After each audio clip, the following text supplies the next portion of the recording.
mwanzilishi wa kila kitu. Bwana, tunakushukuru kwa siku njema ya baraka uliotupa.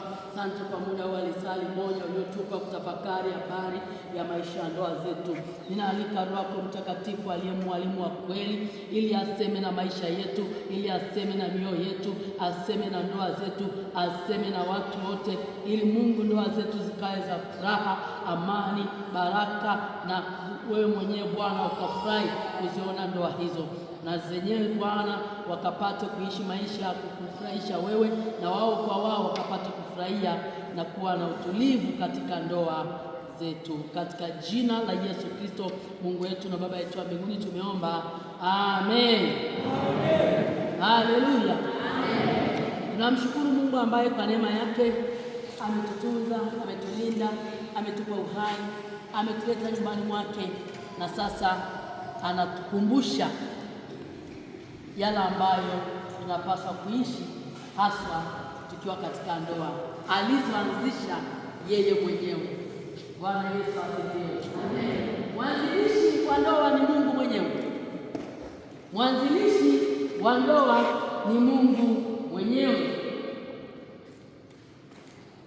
Taasisi hii ya ndoa ni taasisi kubwa ambayo ina mambo mengi ndani yake.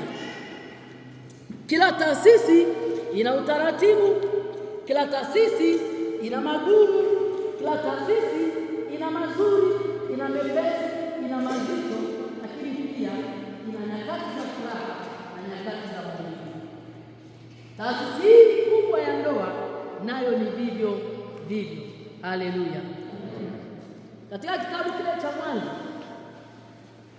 Mwanzo mlango wa 2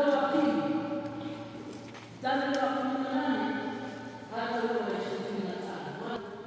2:18 hadi mstari wa 25. Pale ndipo ambapo tunaona Mungu anaanzisha ndoa. Mwanzo 2:18 hadi 25.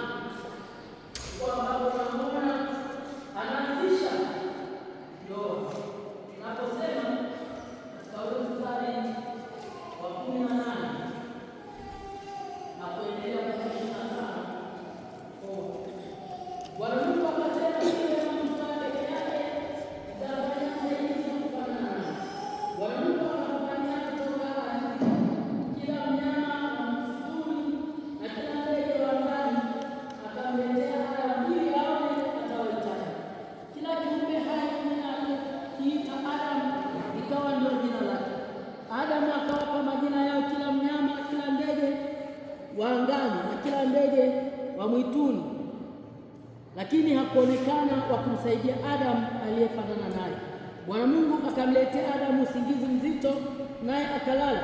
Kisha akatoa ubavu wake mmoja, akafunika nyama mahali pake, na ule ubavu aliotoa katika Adamu Bwana Mungu akaufanya mwanamke, akamleta kwa Adamu. Adamu akasema, sasa huyu ni mifupa katika mifupa yangu na nyama katika nyama yangu, basi ataitwa mwanamke, kwa maana ametwaliwa katika mwanamume. Kwa hiyo mwanamume atamwacha baba yake na mama yake, na ataambatana na mkewe, nao watakuwa mwili mmoja. Nao walikuwa uchi wote wawili, Adamu na mkewe, wala hawakuona haya. Amen. Au uko na mume wako, kaa naye, tafuta aliko, kaa naye karibu. Wangapi wako na wenzi wao?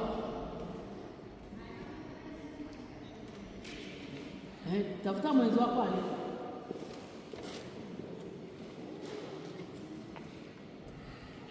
Hapa mmenyoosha wawili, mwanamume mmoja, au tafuta mwenzi wako aliko. Kaa hapo uliko baba. Kaa hapo, nifundishe nidhamu. Naomba uondoke nenda kwa baba.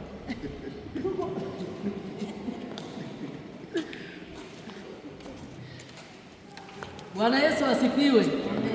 Tuko kwenye semina ya ndoa.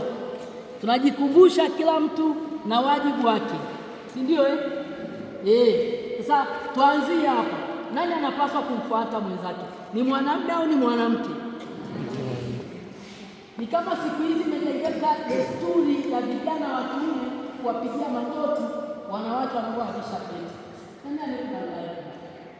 Kwamba unamuonyesha unyenyekevu kwamba mimi nitaenda kunyenyekea, wewe ndio kitu wakati mimi nikae chini. Na wazazi tunapiga magoti tunashangilia. Haleluya. Tumesoma katika kitabu hiki cha Mwanzo mlango wa 2 mstari wa 18 hadi wa 25.